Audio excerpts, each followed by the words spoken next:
Mi smo Ema i Matija, studenti koji su svoje ljeto proveli na Work and Travelu u Americi, a nakon naporne sezone odlučili smo si ispuniti najveći san. Mjesec dana road tripanja zapadnom obalom SAD-a. Od maglovitog i filmskog San Francisca, preko blještavog Las Vegasa, pa sve do opuštenog i sunčanog San Diega. Vozili smo kroz neke od najljepših krajolika na svijetu. Istraživali smo veličanstveni Yosemite. Stajali na rubu moćnog Grand Canyona. Divili se crvenim stijenama Bryce Canyona. Planinarili kroz spektakularni Zion. Preživjeli nestvarno vruću dolinu smrti. I šetali među divovskim sekvojama starima tisućama godina. A danas smo stigli u posljednji nacionalni park na našem putovanju. Joshua Tree. Mjesto gdje se susreću dvije pustinje, gdje vrijeme usporava i gdje krajolik izgleda kao da je s neke druge planete. I prije nego sunce zađe, čeka nas još jedna velika stvar. Stižemo u Los Angeles. Grad o kojem sanjamo još od djetinjstva. Joshua Tree nacionalni park se prostire na površinu većoj od 3200 četvornih kilometara, što ga čini jednim od većih parkova u Kaliforniji. Svake godine posjeti ga oko 3 miliona ljudi. Park se nalazi u južnoj Kaliforniji, na mjestu gdje se susreću Mojave i Colorado pustinja. Od San Diega, iz kojeg mi upravo dolazimo, udaljen je oko 2 sata vožnje, a 3 sata treba i od Los Angelesa, naše sljedeće i posljednje stanice na ovom putovanju. Dobrodošli u naš zadnji nacionalni park koji ćemo posjetiti. Riječ je o nacionalnom parku Joshua Tree i ne, nažalost, nismo na albumu U2 benda, nego smo u ovom predivnom nacionalnom parku s ovim predivnim drvećem koje je ovdje jako posebno. Kao što vidite, nalazimo se usred pustinje. U stvari, konkretno ovo mjesto na kojem se trenutno nalazimo se zove Hidden Valley. Zašto se zove Hidden Valley? To je jedan od hajkova ovdje u nacionalnom parku. Zove se Hidden Valley zato što su ovdje krijumčari kad bi oteli stoku, davno kad je još da je divlji zapad haro, dovodili bi stoku ovdje i ovdje bi ih sakrivali. Preljepa Joshua drveća iz obitelji juka, tako da ovo u stvari nije tehnički drvo, nego znači iz juka obitelji ili porodice vegetacije. Zašto se zove Joshua Tree?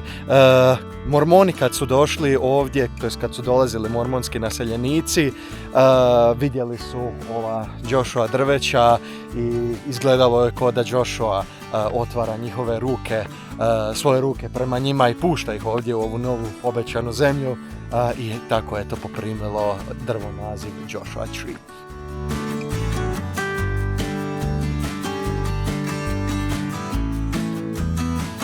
Kao što sam spomenuo, prva stvar što radimo ovdje u nacionalnom parku je Hidden Valley hike, mali hike od nekih kilometar i pol otprilike. Pa pazite, kad dolazite ovdje u Joshua Tree, ovo je pustinja kao što sam spomenuo, tako da zavisi znači sve od doba godine kad ćete doći. Mi smo trenutno ja mislim 22.10.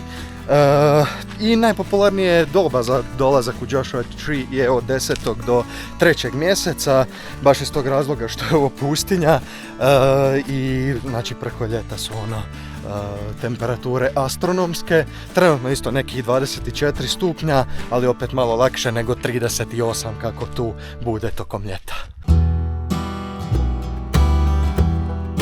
Inače imaju 3 ulaza u nacionalni park, 2 sjeverna i 1 južni blizu grada Palm Springsa, kojeg ćemo isto obići u sklopu ovog videa.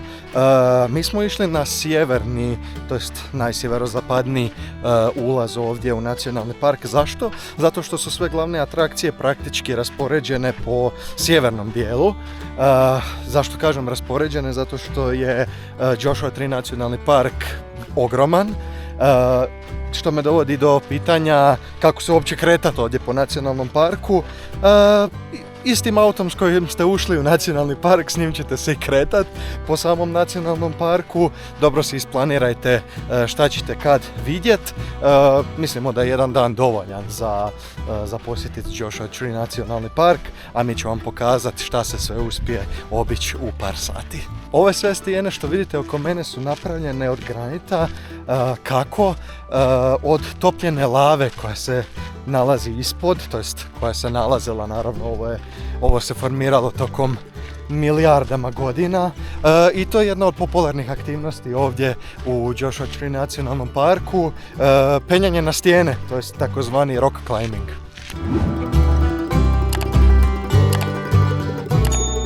Vidjet ćete dosta ovakvih kaktusa kakav se nalazi pored mene. Inače zovu ga jumping cactus, zato što kad vjetar puše, doslovno bodlje lete, pa pripazite na to. A ovo je tip kaktusa kojeg vidite u filmovima. Pazi kaktus! Možete vidjeti da se baš dosta znojim jer je jako vruće, tako da si ponesite puno vode, duplo više vode si ponesite nego što mislite da ćete trebat, ili neka izotonična pića i to. Opa, idemo kraj kamenja. I što se tiče ulaska u nacionalni park, koliko košta ulazak u nacionalni park, za $30 u trenutku snimanja ovog videa ćete provesti auto pun ljudi u nacionalni park, vrijedi za 7 dana, a ako kao i mi posjećujete više od 3 nacionalna parka u Americi tokom godine, za $85 možete kupiti godišnju propusnicu za nacionalne parkove. Da, ljudi moji, $85 u Americi košta propusnica za sve nacionalne parkove za godinu dana za auto pun ljudi. Nevjerojatna stvar.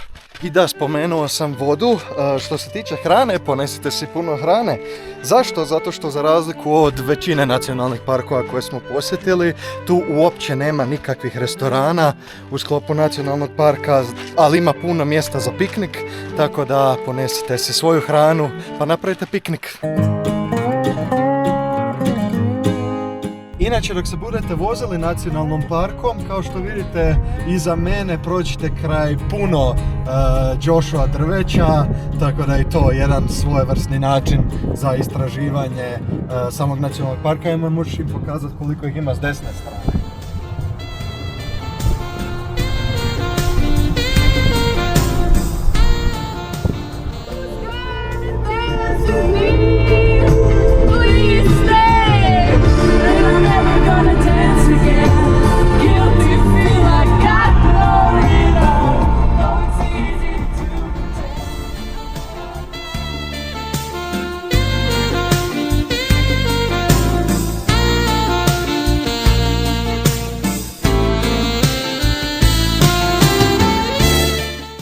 Jedna od stvari što ljudi rade kad dođu tu u Joshua Tree je razgledavanje kamenja. A ovaj ispred mene je neko vidio i rekao, vidi, ovo izgleda ko lubanja. I sad se to zove Skull Rock.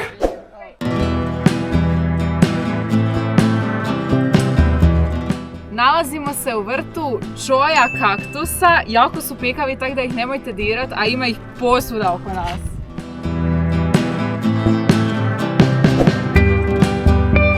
Ne znam koliko ću vam moći predočiti ovo putem kamere, ali mislim da mogu dobro predočiti koliko je ovo polje ogromno. Znači zove se Čoja vrt.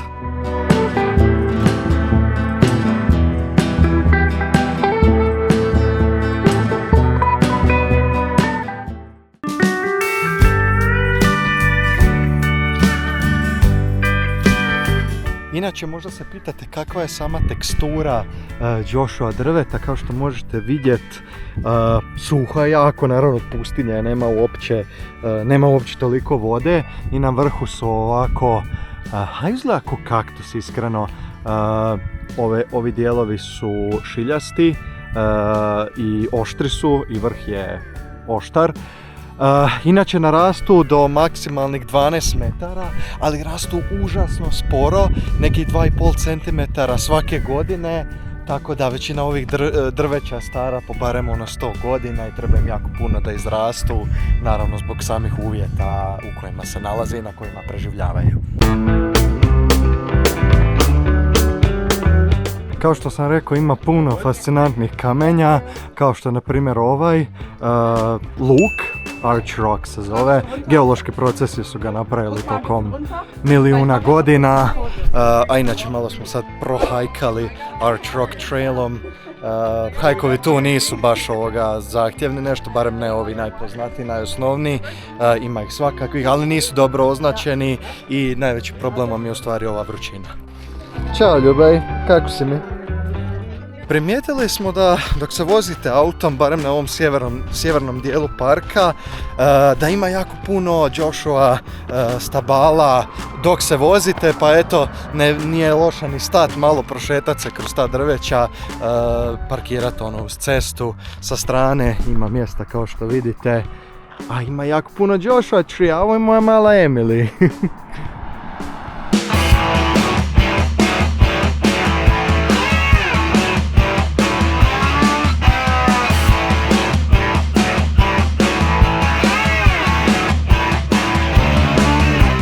Inače po parku ćete naići na ovakve WC, međutim treba naglasiti da su to poljski WC, pa se samo pripremite za to. Što se tiče signala u parku, naravno nema ga ko ni u jednom nacionalnom parku u SAD-u. Ono što sam pričao da je u stvari hajkovi mi nisu bili toliko impresivni, ako ne volite gledati kamenje, ali ovako kužite putem kad vozite i onda stanete ovako malo s autom. Ima jako puno Joshua Tree-a i prilika za slikanje. Da, rekao sam za signal da ga nema, da si skinete mape na Google Maps i da uzmete kartu kad budete platili ulaz ili pokazivali propusnicu. A što se tiče smještaja, mi smo došli ovdje iz San Diega samo na jedan dan ili na pola dana, idemo trenutno prema Palm Springsu, tako da mislim da je tamo najbolji smještaj, a pokazat ćemo vam sad kako izgleda.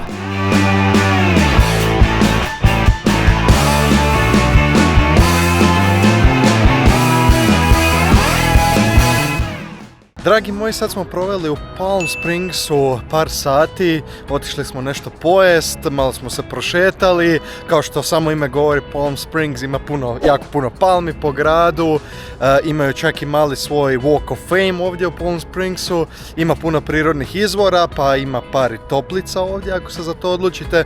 Inače Palm Springs veliko ljetovalište, poznati golf tereni se ovdje nalaze, mislim da je Palm Springs glavni grad golfa na svijetu, barem je to jedan od nadimaka. Otišli smo do statue Marilyn Monroe koja je ovdje voljela ljetovat. Uglavnom turistički grad, napumpane cijene i tako dalje. Da, ako gledate za magnetiće iz Joshua Tree-a, ima ih u General Store-u ovdje u Palm Springsu, kao i male sjemenke Joshua Tree-a, pa si možete to posaditi, to je fora. I to bi vam bilo to od Joshua Tree-a i Palm Springsa. Uglavnom, putujemo upravo za LA, sad ćemo krenuti, ima nekih 3 sata do LA-a, tako da vas neću uopće pozdravljati, nego se vidimo u tom videu.